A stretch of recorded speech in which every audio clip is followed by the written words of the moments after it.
welcome to 3 Count Commentaries. We all saw it coming, and it happened. Velveteen Dream made an appearance at a wrestling show. It was called Dynasty Wrestling. It was on February the 24th, 2024. Dynasty Wrestling put out a statement as everybody attacked them. Last night, we did what most others wouldn't. We took a risk on a person and gave them an opportunity for a second chance. A second chance to fulfill their dream. We stand by that decision. Thank you to the packed house for last night's event. So, Velveteen, it was February 18th. I said February 24th. I was looking at this thing wrong. In any event, Velveteen Dream appeared. Then there was almost an immediate wave of negativity. Fightful, Body Slam, WrestleZone, Post Wrestling, they all reacted negatively.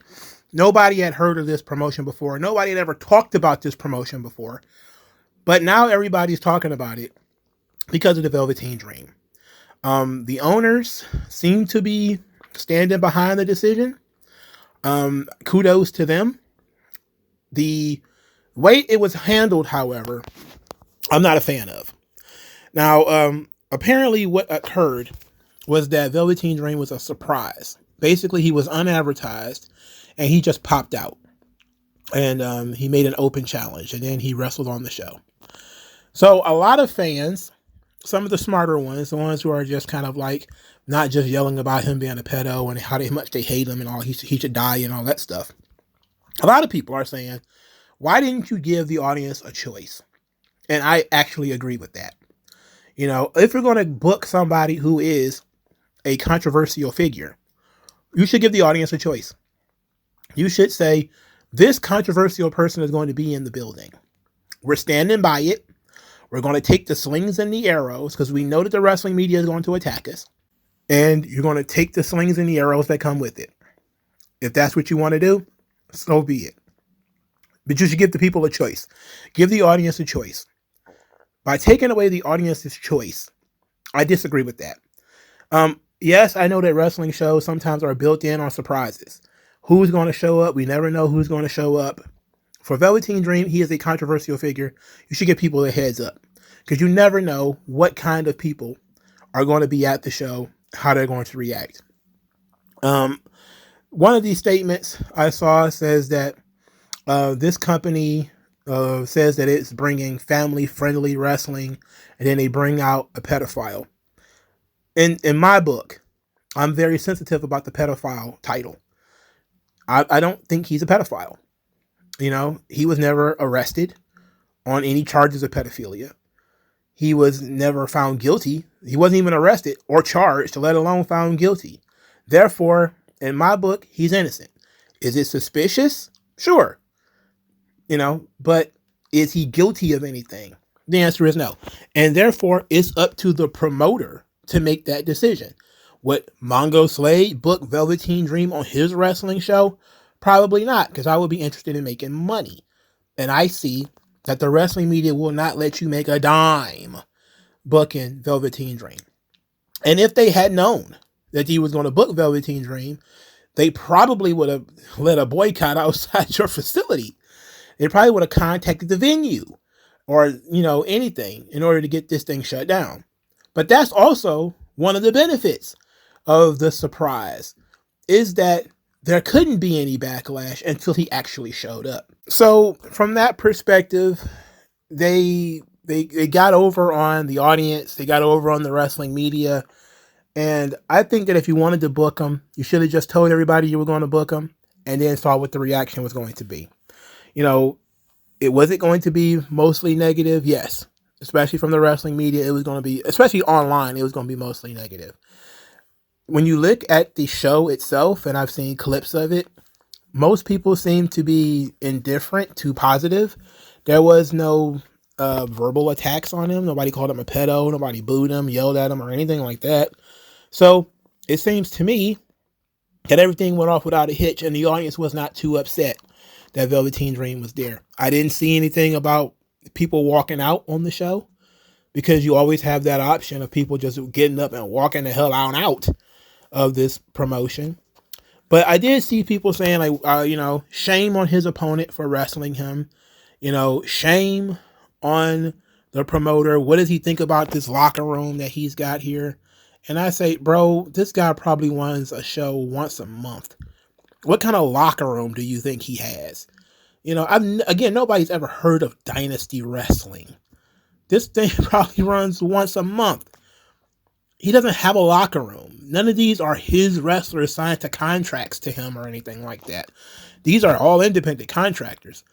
Did they know? That would be the question I would ask. And if they were okay with it, the wrestlers are okay with working with him, they're okay with the guy wanted to get into the ring with him and work with him. If that guy was fine with it, then I can't complain. The promoter's okay with it. Velveteen Dream is okay with it. The opponent is okay with it. The audience didn't walk out, but Twitter is mad. So, I mean, who cares? Who cares what people in Philadelphia and on the other side of the world think about a wrestling show in New York? A small-time wrestling promotion in New York where there's no pay-per-view being sold. There's no streams being sold. There's no DVDs being sold. This is only for that audience. And only that audience would have known or been affected by him being there. Nobody else would have known.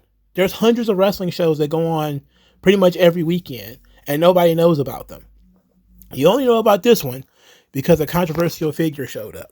But believing in consent, if the opponent was okay with it and the promoter was okay with it and the audience didn't boo it, hiss at it, or walk away from it, I think it's pretty successful. My thing would be, however, you probably should go ahead and promote the show next time. Put him on the poster and let's see what happens. Is it possible that somebody's going to get blackballed for working with Velveteen Dream? Maybe. Are your promotion going to get blackballed? Well, you're already small. You can't get any smaller. Likely, So it is what it is. Yes, Twitter is mad. Pretty sure they're mad on social media, other like Facebook and all that kind of stuff. But most are going to be people who are not in the New York area, who are not going to go to your show, who never heard of it. Again, you're not selling them anything. You're not selling any DVDs or you're not selling any streams or anything like that. So I would not care that much about the internet reaction to the program, especially if you're a small-time wrestling promoter who really don't make that much money off this thing. You just want to create cool moments. That's fine. What's the worst that could happen is you're known as the guy who booked the Velveteen Dream after he was accused of grooming. I think is the better word, grooming boys.